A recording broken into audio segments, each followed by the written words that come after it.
Today we're going to be reviewing some brand new 2023 releases of fragrances. I generally do not trust brands, the mainstream brands anyways, to make great fragrances anymore. I feel that they are getting a bit too complacent with their creativity and they rest on their laurels of previous old names that they've already established.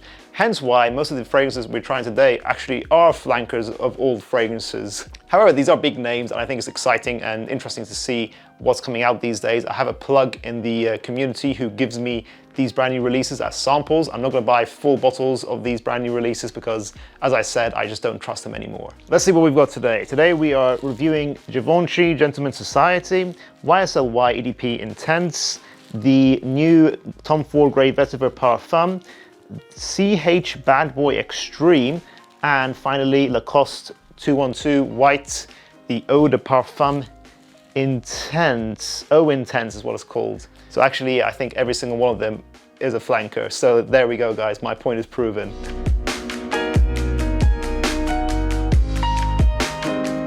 How this video is going to work, guys, is I'm going to be showing you my live first impressions for each of these fragrances. We're going to go through their notes as well on Fragrantica before we spray them to see what we're going to be expecting. And then at the end of the first impressions, I'm going to come back to another day where I would have worn all of the fragrances with a full wearing once each. And if you guys want to see creativity in the perfume industry for an affordable price, you want the top level £200 fragrances on the niche quality brought to you for less than £100, then check out our own brand, Atrium Fragrance. That's the whole point of our brand, is functionality, luxury, creativity, to make us in the fragrance community more excited about perfumes. Let's get started with the main video.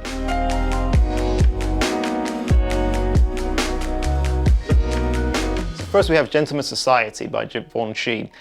I'll give an unpopular opinion. I kind of think that the Gentleman line is overrated. They're a bit meh. I feel that they're a poor man's Dior Homme line.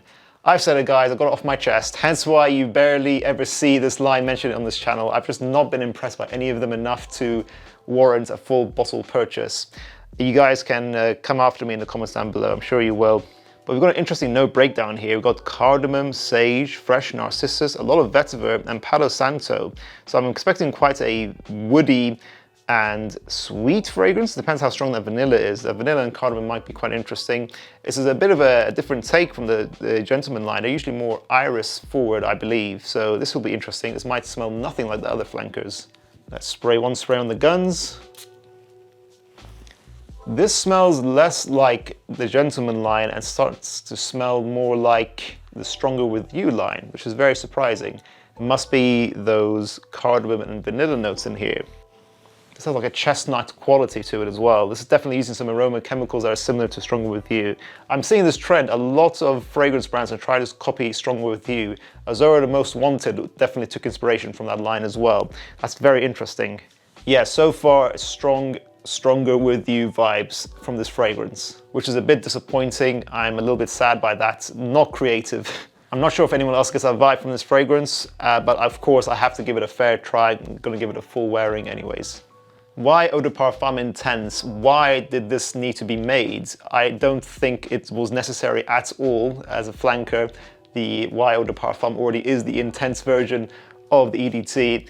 This name of this flanker just says it all, so it's just as ridiculous as the name is.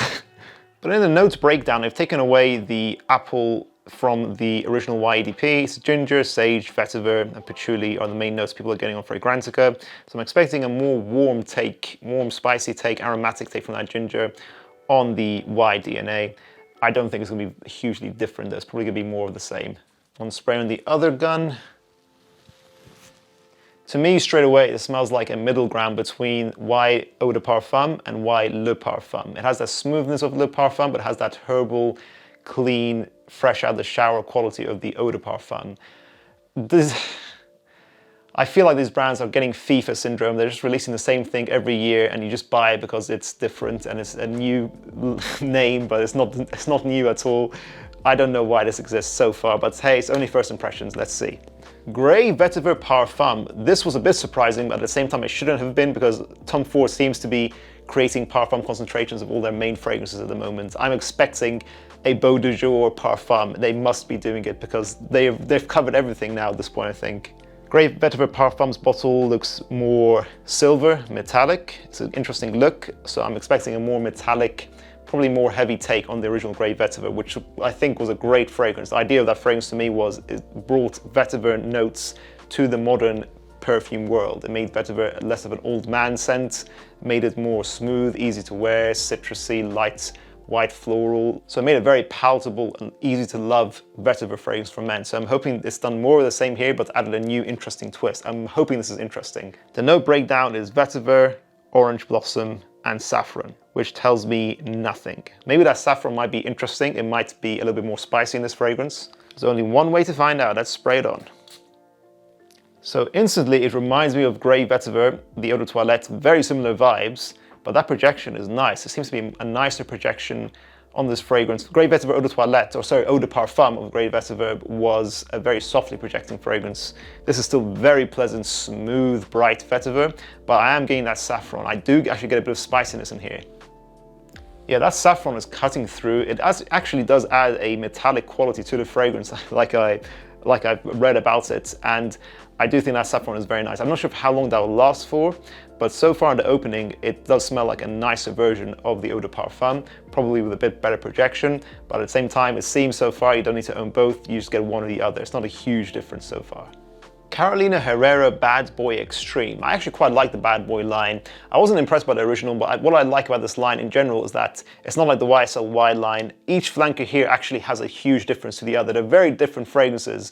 At the same time, it's a bit misleading because the original Bad Boy is nothing like Le Parfum, and Le Parfum is nothing like Blue Cobalt or whatever it was called. But that was actually a very nice flanker. That really surprised me. It was a nice take on the blue DNA. So Bad Boy Extreme looks fairly interesting. It's a vetiver and patchouli based fragrance with hints of cacao and incense. This just seems very unique, which is quite exciting. So let's just try it out.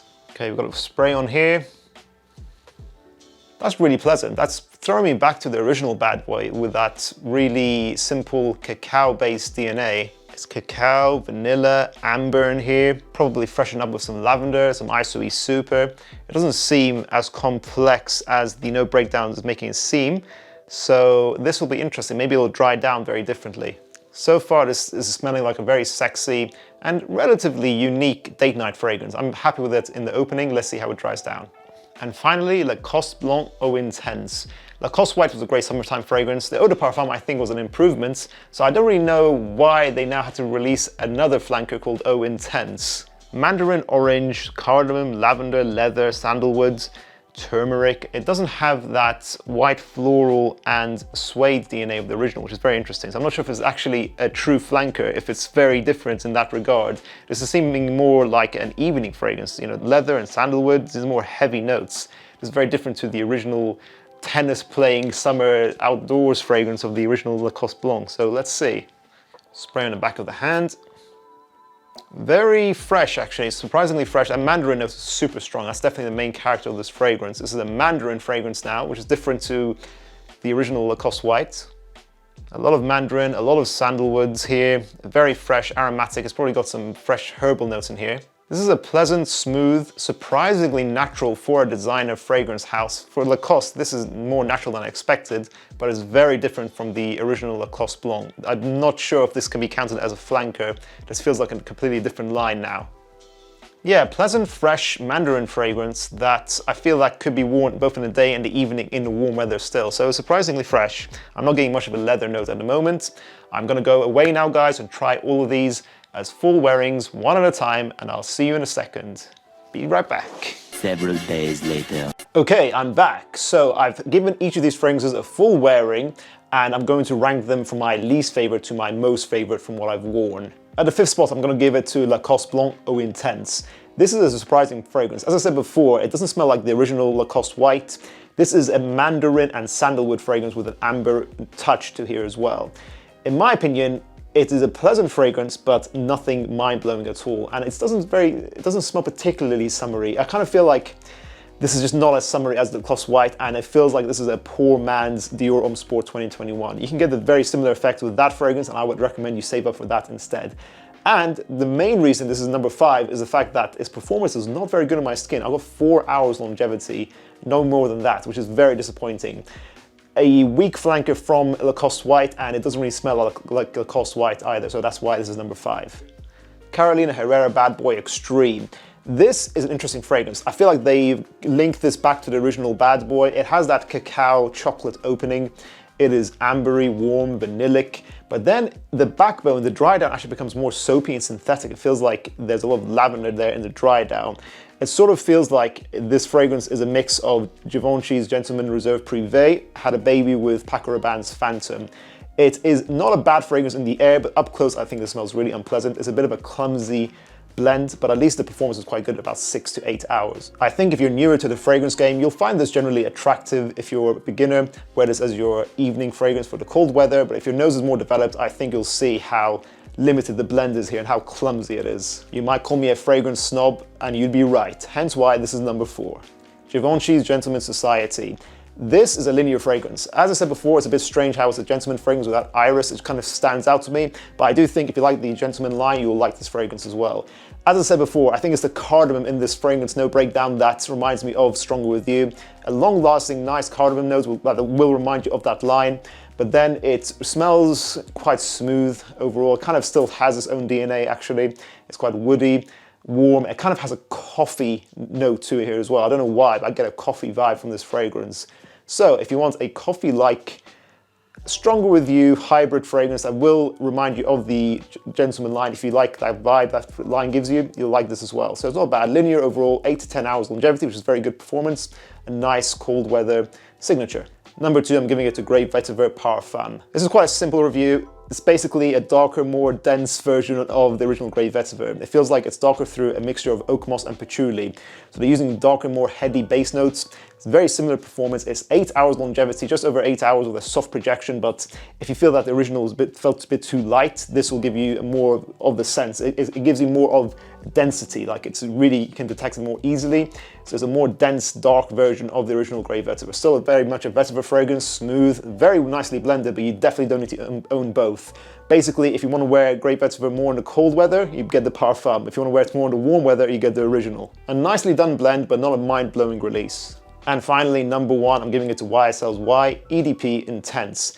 This actually surprised me with how sexy this is. I didn't, I was a bit of a hater early on, and I can see why I was a hater. It is not creative. It's a little bit, you wonder why they released this. It's a little bit unnecessary, but it's nice. It's sort of like, as I said before, it's like a middle ground between Le Parfum and EDP. They've taken the original EDP and they've taken away the apple.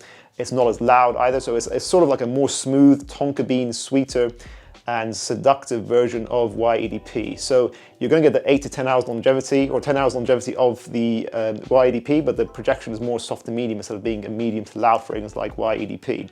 So if you want a more smooth, more close to the skin version of EDP, this is actually very nice. I think the blend is really good. I don't think you need to own both EDP and this, so choose either the Intense, EDP Intense or EDP. I don't think you need to get Le Parfum. I think these two are the best flankers. So this is really nice, really sexy. I think this is the only fragrance out of these 5 I would actually opt for a full bottle of. And that concludes the video, guys. What do you guys think of today's video? What do you think of the rankings as well, if you've tried any of these fragrances? As long as my guy helps me out with a fresh supply of these brand new releases, I'm happy to do more of these videos. Did you guys find this useful? Are you gonna be interested to check any of these fragrances out after watching this video? Make sure to check out our other video on other new releases, and I'll see you guys in the next one. Bye.